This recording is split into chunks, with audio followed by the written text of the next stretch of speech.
Hello everyone, I am Pallavi Mishra and welcome back to my channel learn to reach. तो बात कर लेते हैं कानपुर यूनिवर्सिटी बीएड सेमेस्टर 2 वालों की, जिनका आज ही 28 मई को पेपर है इन्वायरमेंटल एजुकेशन। देखिए, टाइम इतना कम था कि आपको भी ढंग से प्रिपरेशन करने का टाइम नहीं मिला और मुझे भी चैनल पर चीज़ें अपलोड करने का टाइम नहीं मिला। ठीक है, फिर भी मैं चैनल नया है, आप सभी देखकर समझ रहे हैं। ठीक है, फिर भी मैं कोशिश करी हूँ कि आपके लिए कुछ यहाँ पर इंपॉर्टेंट पॉइंट रिवाइज करवा देती हूँ जो आज के लिए इम्पॉर्टेंट हैं। तो चलिए बिना टाइम को वेस्ट किए हुए हम स्टार्ट करते हैं। नेशनल यूथ डे, सबसे पहले इंपॉर्टेंट डेज हम यहाँ पर रिवाइज करेंगे। नेशनल यूथ डे 12 जनवरी, वर्ल्ड वेटलैंड डे 2 फरवरी, नेशनल साइंस डे 28 फरवरी, वर्ल्ड फॉरेस्ट्री डे 21 मार्च, वर्ल्ड वाटर डे 22 मार्च, वर्ल्ड मेट्रोलॉजिकल डे 23 मार्च, वर्ल्ड हेल्थ डे 7 अप्रैल, वर्ल्ड हेरिटेज डे 18 अप्रैल, अर्थ डे 22 अप्रैल, एंटी टोबैको डे 31 मई, इन वर्ल्ड इन्वायरमेंट डे 5 जून, वर्ल्ड पॉपुलेशन डे 11 जुलाई, नेशनल पॉपुलेशन डे 11 जुलाई, दोनों 11 जुलाई को ही होते हैं।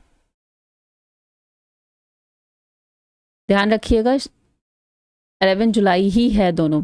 हिरोशिमा डे 6 अगस्त, नागासाकी डे 9 अगस्त। ठीक है, वर्ल्ड ओजोन डे 16 सितंबर, वर्ल्ड टूरिज्म डे 27 सितंबर, ग्रीन कंज्यूमर डे 28 सितंबर। ठीक है, याद रखना है। वाइल्ड लाइफ वीक, देखिए बुक में अक्टूबर 1 से 7 दिया है, गूगल पे मैंने देखा तो 2 to 8 अक्टूबर दिया है। ठीक है, तो डिपेंड ऑन योर, वहाँ पे ऑप्शन अगर आता है तो आप चूज कर लेंगे। वर्ल्ड हैबिटेट डे अक्टूबर 6 है इस बार 25 को, क्योंकि फर्स्ट मंडे ऑफ अक्टूबर माना जाता है वर्ल्ड हैबिटेट डे। ठीक है, world animal welfare day 4 October, international day for natural disaster reduction 13 October, world food day 16 October, children's day सभी को पता है 14 November, world AIDS day 1 December, Bhopal tragedy day December 2 and the last है human rights day 10 December. ठीक है, तो इन dates को अच्छे से पढ़ लीजिएगा। मुझे पूरी उम्मीद है कि यहाँ से आपको कुछ ना कुछ डेट्स जरूर देखने को मिलेंगे एग्जाम में। ठीक है, कोशिश मेरी भी है और लास्ट मिनट में जितना आप रिवीजन कर सकते हैं उतना आप ये वाली वर्कशीट जरूर ट्राई करिएगा रिवीजन करने के लिए। चलिए आगे बढ़ते हैं। यहाँ से कुछ इंपॉर्टेंट फैक्ट हैं जिस पे मैंने देखा है कि PYQs में बार बार क्वेश्चंस आए हैं, तो मैंने उसको एक जगह एक साथ लिखने की कोशिश की है। United nation conference on the human environment इसको स्टॉकहोम कॉन्फ्रेंस भी बोलते हैं। ये जून 5 से 16 जून, ठीक है, जून 5 से 16 जून के लिए है, इसीलिए शायद आपके में वहाँ पर एक ऑप्शन में था शायद 5 जून 1972। ठीक है, तो ये 5 जून से 16 जून में 1972 में हुई थी, स्वीडन में हुई थी, स्टॉकहोम। ठीक है, इसका फर्स्ट मेजर इंटरनेशनल कब अगर आता है, first major international conference focused on environment, तो ये स्टॉकहोम वाली थी। ओके, तो याद रखेंगे इसको। Led to the creation of, और इसमें किसका क्रिएशन हुआ था, UNEP United Nations environment programme का जो है क्रिएशन, वो स्टॉकहोम वाली कॉन्फ्रेंस में हुआ था और यहीं पर डिसाइड हुआ था कि जून 5 को जो है वो वर्ल्ड एनवायरनमेंट डे जो है सेलिब्रेट किया जाएगा। ओके, इसके अलावा Stockholm declaration with 26 principles on environmental sustainability, अगर क्वेश्चन आ जाता है 26 कितने principles on environment sustainability decide हुए थे, तो 26 in the Stockholm declaration. Okay, तो आई होप कि ये पॉइंट आपको क्लियर हो गया है। नेक्स्ट है अर्थ समिट 1। अब क्वेश्चन आता है which was the first earth summit conference, तो अगर अर्थ समिट कॉन्फ्रेंस लिखते हैं वहां पर, तो उसका पहला हुआ था ये आपका जून 3 से 14 1992 को। ठीक है, इसमें United Nations conference on environment and development, UNCED इसका शॉर्ट फॉर्म है, फुल फॉर्म में United Nations conference on environment and development. ठीक है, अर्थ समिट कॉन्फ्रेंस इसको बोलते हैं। ये 3 to 14 जून में 1992 को रियो दी जनेरियो या ब्राज़ील में हुई थी। ओके, इसमें टोटल कितने कंट्रीज ने पार्टिसिपेट किया था, अप्रॉक्सीमेट 178 कंट्रीज। ठीक है, याद रखना है इसको। ऑल्सो नोन एज, इसको रियो समिट या रियो अर्थ समिट के नाम से भी जानते हैं। ओके, अब इसके जो मेन एजेंडाज थे हम उस पर बात कर लेते हैं। एजेंडा 21 1992, तो एजेंडा 21 1992 किसका पार्ट था, रियो समिट का पार्ट था। यहाँ पर क्या बात हुई थी इसमें, a global action plan for sustainable development. इसमें सस्टेनेबल डेवलपमेंट के लिए ग्लोबल एक्शन प्लान तैयार किया गया था। United Nations framework convention on climate change, UNFCCC, अगर ये आ जाता है, इसका फुल फॉर्म आ जाता है तो आप याद रखेंगे। Led to later agreements like the Kyoto protocol and Paris agreement, जो बाद में क्योटो प्रोटोकॉल AC के थ्रू हुआ और पेरिस अग्रीमेंट भी हुआ, ठीक है। Convention on biological diversity, CBD, biological convention on biological diversity, full form जरूर याद रख लीजिएगा, कुछ भी आ सकता है। Conservation and sustainable use of biodiversity. अब कन्वेंशन ऑन बायोलॉजिकल डाइवर्सिटी में क्या हुआ था? कंजर्वेशन और sustainable use of biodiversity, okay. Forest principles, non binding agreement on sustainable forest management, ठीक है। तो ये तो इतना इंपॉर्टेंट पॉइंट नहीं है, ये 3 इंपॉर्टेंट पॉइंट है, याद रखना है। अब इसी से वहाँ पर 1992 में जो है हमारी अर्थ फर्स्ट समिट हुई थी, और अर्थ की सेकेंड समिट जो होती है इन्वायरमेंट कॉन्फ्रेंस पे, वो हुई हमारी 23 जून से 27 जून 1997 में, ठीक है। इसको Rio+5 भी बोलते हैं। UN general assembly special session, ठीक है। Review and assess progress since Rio 92, तो जो 92 वाली थी उसी रियो कॉन्फ्रेंस का, उसी का थोड़ा सा रिव्यू किया गया, और जो क्या प्रोग्रेस हुई है उस पर असेसमेंट हुआ था, और ज़्यादा इसका कुछ एजेंडा नहीं था। इसके बाद आते हैं अर्थ समिट 2002, उसके बाद हुई 2002 यहाँ पर world summit on sustainable development, WSSD, इस पर बेस थी ये कब हुई? अगस्त 26 से सितंबर 4, 2002 में, जोहानसबर्ग, आपके साउथ अफ्रीका में। इसको जो है Rio+10 के नाम से भी जानते हैं, ठीक है। Implementation of sustainable development goal, और इसका फोकस किस कब पर था? सस्टेनेबल डेवलपमेंट के लिए जो गोल्स बनाए गए थे उसके इम्प्लीमेंटेशन पर फोकस था, ठीक है। की आउटकम्स क्या थे? जोहानसबर्ग डिक्लेयर, वही sustainable development plan of implementation to reduce poverty and conserve environment, ठीक है। तो इतना पढ़ लीजिएगा, मेन जो चीज़ें हैं वो मैं हाईलाइट कर रही हूँ कि वो आपको याद रखनी है। अब नेक्स्ट है अर्थ समिट 2012 में हुई थी, ठीक है। United Nations conference on sustainable development, UNCSD में भी इस समिट को इस नाम से जाना जाता है, ठीक है। तो 2012 में हुई है, अगेन ये रियो में ब्राज़ील में हुई है, और इसको Rio+20 के नाम से जानते हैं। इसका की आउटकम क्या था? The future we want. अगर ऐसा आ जाता है कि डॉक्यूमेंट किससे रिलेटेड है, द फ्यूचर वी वांट, तो यहाँ पर इससे ये हमारी Rio+20 अर्थ समिट 2012 से रिलेटेड है, ठीक है। Foundation of the sustainable development goals launched in 2015, ये याद रख लेना। वियना, अब इसके बाद यहाँ से आपके अर्थ समिट का जितना था, मैंने जो मुझे मिली हैं वो मैंने यहाँ पर लिख दी है। नेक्स्ट आती है Vienna conference on the protection of the ozone layer, तो ये याद रखना है, वियना कॉन्फ्रेंस कई बार आया उसमें आपके क्वेश्चंस में। ओजोन लेयर का प्रोटेक्शन पर हुआ है, 1985 पर हुआ है, ठीक है, मार्च 1985। अगर ना ये मंथ भी पूछ लेते हैं, वियना ऑस्ट्रिया। ऑर्गेनाइज किसने किया था, ये याद रखना, कहीं को पूछ लेते हैं ऑर्गेनाइज किसने की थी, तो United Nations environment programme, UNEP has organise this conference, okay. Next कर लेते हैं क्योटो प्रोटोकॉल, इस पर भी क्वेश्चन था 1997 में। इसका जो है UNFCCC, जो हम अभी ऊपर हमने बात करी, उससे उस under international treaty under the UNFCCC that legally binds developed country to reduce green house gas emission. तो किससे रिलेटेड था ये? ग्रीन हाउस गैस एमिशन से रिलेटेड था, ठीक है। मॉन्ट्रियल प्रोटोकॉल क्या था? ये 1987 का है, international agreement two phase out substance that deplete the ozone layer.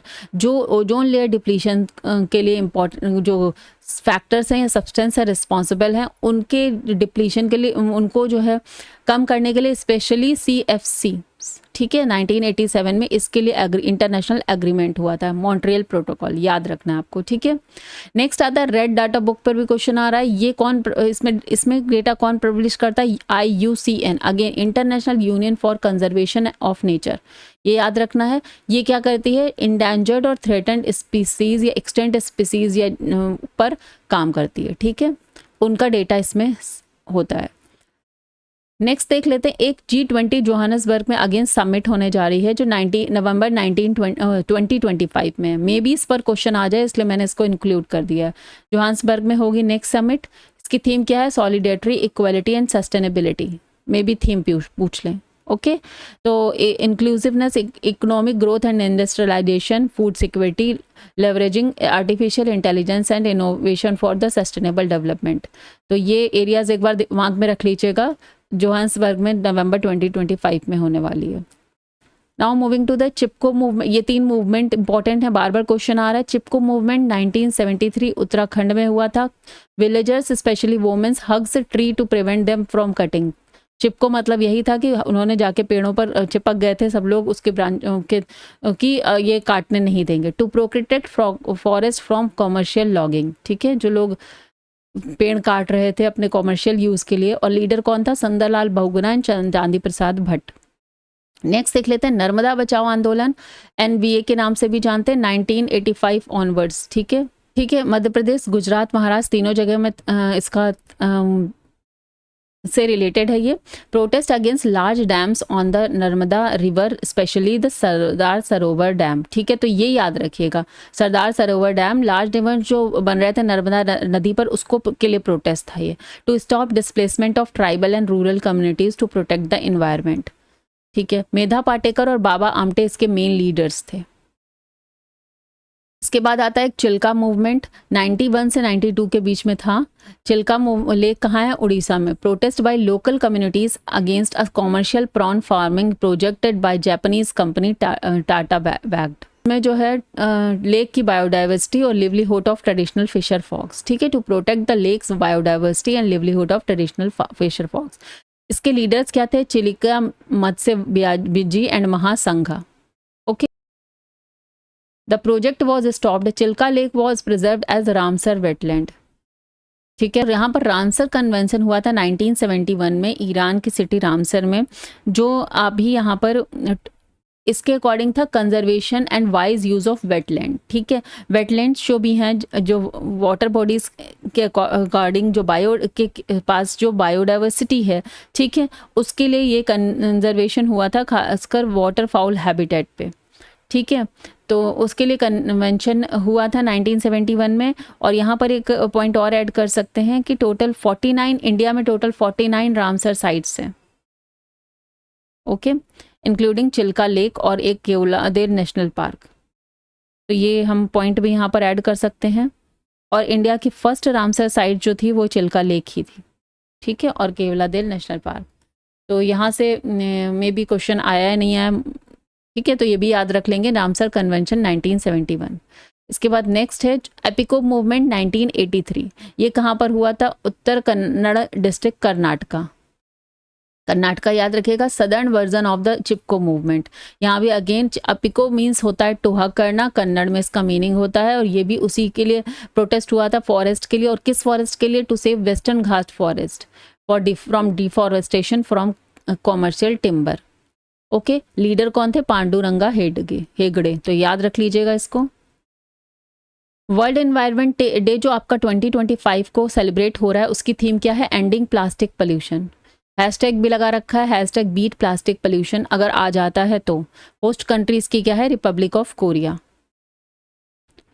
और जो 2024 में हुआ था उसका जो है थीम क्या था? Land restoration, desertification and drought resilience, ठीक है। और स्लोगन क्या था? Our land our future, hashtag generation restoration. और इसका host country Kingdom of Saudi Arabia, okay.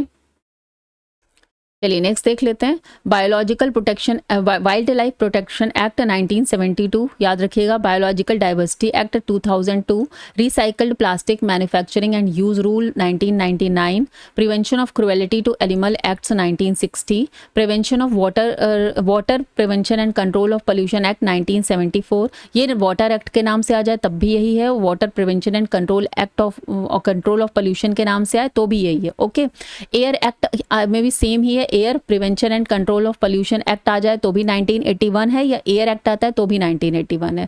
Project tiger 1973, national biodiversity act 2002, ये तो सेम ही लिख दिया यहाँ पर, ये दोनों सेम है। Wild life protection act again same ही लिखा है 1972। Forest conservation act 1980, environment protection act 1986, ठीक है। इसके अलावा 3-4 पॉइंट और इम्पोर्टेंट हैं। WWF world wide wild life fund 29 अप्रैल 1961, ठीक है। बोटैनिकल सर्वे ऑफ इंडिया, इसको BSI बोलते हैं, फुल फॉर्म शायद पूछ सकते हैं, 1890, Kolkata West Bengal. Geological survey of India GSI 1851, Kolkata West Bengal India. Zoological survey of India ZSI 1916, Kolkata West Bengal India. ठीक है, तो ये आप इस्टेब्लिशमेंट याद कर लीजिएगा, फुल फॉर्म याद कर लीजिएगा, नाम तो याद ही हो जाएगा, कोलकाता वेस्ट बंगाल इंडिया ही है। और wild life institute of India एक ये पढ़ सकते हैं WII, ठीक है, 1982, देहरादून उत्तराखंड इंडिया। तो या इस PDF में मैंने जो है इंपॉर्टेंट पॉइंट्स ही कवर करने की कोशिश की है कि इतना तो पता ही होना चाहिए। मे भी आपको यहाँ से क्वेश्चंस देखने को मिलेंगे, मैं आशा करती हूँ कि ऐसा होना चाहिए। ठीक है, 2-3 बार इसको रिवाइज कर लीजिएगा। इसके अलावा जो इंपॉर्टेंट टॉपिक आपको MCQs के अकॉर्डिंग दिख रहे हैं, जैसे इकोसिस्टम है, बायोटिक अबायोटिक कंपोनेंट्स हैं, आप पिरामिड्स पढ़ लीजिए, नंबर ऑफ पिरामिड्स पढ़ लीजिए। इसके अलावा ग्रीन हाउस गैस इफेक्ट क्या होता है, आप ओजोन लेयर डिप्लेशन क्या होता है, ग्लोबल वार्मिंग क्या होता है, ये जो मेन चीज़ें हैं वो मैं बता रही हूँ। आपके पास जो भी डेटा है या गूगल से आप थोड़ा सा इसको पढ़ के जाएंगे। Pollutions, air pollution, water pollution, सब मेन रीजंस इसके क्या हैं। ठीक है, तो ये सारी चीज़ें अब आज का जो आपका दिन है उसको पूरा पढ़ाई पर लगा के रिवाइज करके इस पेपर को अच्छे से निकालना है आपको। चलिए मिलते हैं नेक्स्ट वीडियो में, till then bye bye, take care, all the best. और इस PDF को मैं जो है अपलोड कर दूंगी, यहाँ पर अटैच कर दूंगी डिस्क्रिप्शन में, तो आप इस PDF को देखकर भी वहाँ से रिवीजन कर सकते हैं। ठीक है, 2-3 बार सुनिए, सुनने से चीज़ें याद हो जाती हैं, उसके बाद आप PDF देखकर भी रिविज़न कर पाएंगे। चलिए मिलते हैं नेक्स्ट वीडियो में, bye bye, take care, all the best.